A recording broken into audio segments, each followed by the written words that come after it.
خداوند کے زندہ پاک کلام میں سے خروج اس کا 37 باب عہد کے صندوق کا بنایا جانا۔ اور بزلییل نے وہ صندوق کیکر کی لکڑی کا بنایا، اس کی لمبائی 2.5 ہاتھ اور چوڑائی 1.5 ہاتھ اور اونچائی 1.5 ہاتھ تھی، اور اس نے اس کے اندر اور باہر خالص سونا منڈھا، اور اس کے لیے گردا گرد ایک سونے کا تاج بنایا، اور اس نے اس کے چاروں پایوں پر لگانے کو سونے کے 4 کڑے ڈالے، 2 کڑے تو اس کی ایک طرف اور 2 دوسری طرف تھے۔ اور اس نے کیکر کی لکڑی کی چوبیں بنا کر ان کو سونے سے منڈھا، اور ان چوبوں کو صندوق کی دونوں طرف کے کڑوں میں ڈالا تاکہ صندوق اٹھایا جائے۔ اور اس نے سرپوش خالص سونے کا بنایا، اس کی لمبائی 2.5 ہاتھ اور چوڑائی 1.5 ہاتھ تھی، اور اس نے سرپوش کے دونوں سروں پر سونے کے 2 کروبی گھڑ کر بنائے، ایک کروبی کو اس نے ایک سرے پر رکھا اور دوسرے کو دوسرے سرے پر۔ دونوں سروں کے کروبی اور سرپوش ایک ہی ٹکڑے سے بنے تھے، اور کروبیوں کے بازو اوپر سے پھیلے ہوئے تھے، اور ان کے بازوؤں سے سرپوش ڈھکا ہوا تھا، اور ان کروبیوں کے چہرے سرپوش کی طرف اور ایک دوسرے کے مقابل تھے۔ نظر کی روٹیوں کی میز کا بنایا جانا۔ اور اس نے وہ میز کیکر کی لکڑی کی بنائی، اس کی لمبائی 2 ہاتھ اور چوڑائی 1 ہاتھ اور اونچائی 1.5 ہاتھ تھی، اور اس نے اس کو خالص سونے سے منڈھا، اور اس کے لیے گردا گرد سونے کا ایک تاج بنایا،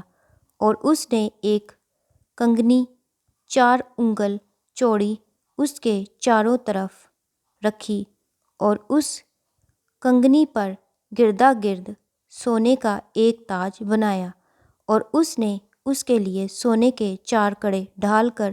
ان کو اس کے چاروں پایوں کے چاروں کونوں میں لگایا۔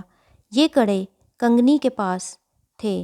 تاکہ میز اٹھانے کی چوبوں کے خانوں کا کام دیں۔ اور اس نے میز اٹھانے کی وہ چوبیں کیکر کی لکڑی کی بنائیں اور ان کو سونے سے منڈھا، اور اس نے میز پر کے سب ظروف، یعنی اس کے طباق اور چمچے اور بڑے بڑے پیالے اور انڈیلنے کے آفتابے خالص سونے کے بنائے۔ چراغدان کا بنایا جانا۔ اور اس نے شمعدان خالص سونے کا بنایا، وہ شمعدان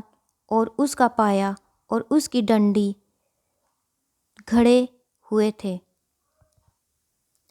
یہ سب، اور اس کی پیالیاں اور لٹو اور پھول ایک ہی ٹکڑے کے بنے ہوئے تھے، اور 6 شاخیں اس کے دونوں طرف سے نکلی ہوئی تھیں۔ شمعدان کی 3 شاخیں تو اس کی ایک طرف سے اور 3 شاخیں اس کی دوسری طرف سے، اور ایک شاخ میں بادام کے پھول کی شکل کی 3 پیالیاں اور ایک لٹو اور ایک پھول تھا، اور دوسری شاخ میں بھی بادام کے پھول کی شکل کی 3 پیالیاں اور ایک لٹو اور ایک پھول تھا۔ غرض اس شمعدان کی 6 شاخوں میں سب کچھ ایسا ہی تھا، اور خود شمعدان میں بادام کے پھول کی شکل کی 4 پیالیاں اپنے اپنے لٹو اور پھول سمیت بنی تھیں، اور شمعدان کی 6 نکلی ہوئی شاخوں میں سے ہر 2 شاخیں اور ہر ایک لٹو ایک ہی ٹکڑے کے تھے۔ ان کے لٹو اور ان کی شاخیں سب ایک ہی ٹکڑے کے تھے۔ سارا شمعدان خالص سونے کا اور ایک ہی ٹکڑے کا گھڑا ہوا تھا، اور اس نے اس کے لیے 7 چراغ بنائے، اور اس کے غلغیر اور گلدان خالص سونے کے تھے، اور اس نے اس کو اور اس کے سب ظروف کو ایک کنتار خالص سونے سے بنایا۔ بخور جلانے کی قربان گاہ کا بنایا جانا۔ اور اس نے بخور جلانے کی قربان گاہ کیکر کی لکڑی کی بنائی، اس کی لمبائی 1 ہاتھ اور چوڑائی 1 ہاتھ تھی، وہ چوخونٹی تھی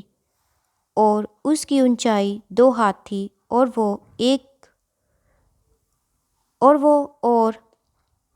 اس کے سینگ ایک ہی ٹکڑے کے تھے، اور اس نے اس کے اوپر کی سطح اور گردا گرد کی اطراف اور سینگوں کو خالص سونے سے منڈھا، اور اس کے لیے سونے کا ایک تاج گردا گرد بنایا، اور اس نے اس کی دونوں طرف کے دونوں پہلوؤں میں تاج کے نیچے سونے کے 2 کڑے بنائے جو اس کے اٹھانے کی چوبوں کے لیے خانوں کا کام دیں، اور چوبیں کیکر کی لکڑی کی بنائیں اور ان کو سونے سے منڈھا۔ مسح کرنے کے تیل اور بخور کا بنایا جانا، اور اس نے مسح کرنے کا پاک تیل اور خوشبودار مصالے کا خالص بخور گندھی کی حکمت کے مطابق تیار کیا۔ خداوند کے زندہ پاک کلام کے پڑھے اور سنے جانے پر خداوند کی خاص برکت ہو۔ خدا کا شکر ہو، آمین۔